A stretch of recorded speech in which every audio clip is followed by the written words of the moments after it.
Hey, it's Clay Trader, and this will be a video chart on ticker symbol AMMJ. We will take a look at the 30-minute time frame. Real quick, what do I mean by 30-minute in case maybe you're new to charts? Instead of each one of these candlesticks representing 1 day's worth of price action, which is what you would normally see, each one represents 30 minutes. So while this may look like a few weeks worth of time right there, it's actually just the past couple of days broken down into 30-minute time slices. I like to this time frame. I think it does a good job of telling the quote-unquote story of the price, and then makes mapping out where levels of support and resistance a bit easier to see. Don't mean to state the obvious, but I will anyways. Past really 3 days, this thing has really come to life, and I think that not that long ago it was down below 80 cents, and now today, it's gone up as high as $2. So very nice move, but let's get some levels of support and resistance mapped out. First level of support is what I would call the ideal level, meaning, hey Clay, what would make this chart look the absolute strongest going forward? If the price can stay up above $1.70, that would by far make the chart look the strongest. Now, if the price does drop below it, by no means am I sitting here saying that everything's ruined or anything like that. However, if the price can stay above there, that would certainly be that best case scenario.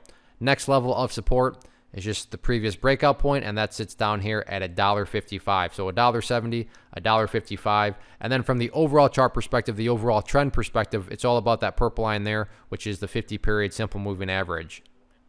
And really the easiest way to look at that is as long as the price is above that line, which will continue to increase and make its way up, then that implies that the price is putting in those higher lows over time, and that's what overall uptrends are, right? Overall uptrends are putting in higher lows as time goes by, and that purple line 50-period simple moving average is just a tool to make, visualizing whether or not that's happening, very straightforward. So if the price is above that purple line, then in my opinion, bulls are in full control from the overall perspective. Now, what about levels of resistance? If this upwards move is going to continue, where are some of these next battlegrounds at?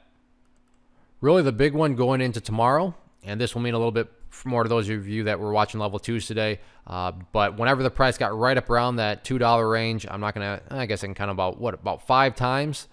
Every single time, the bulls just couldn't quite push through. So I'm not sitting here and saying that it's impossible to break $2. I'm just saying that apparently, after today's price action and all the times the bulls did get up there, there are some sellers sitting up there, and the bulls are going to have to bring their A game in order to fight through it.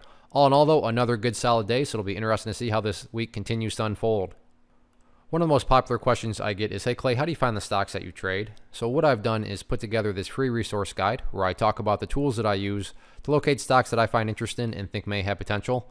So if that sounds like something that could add value to you as a trader, then by all means click right there to get access to the guide. The guide itself is very short and to the point, and like I say, it is free. Thanks for watching. Have a good one.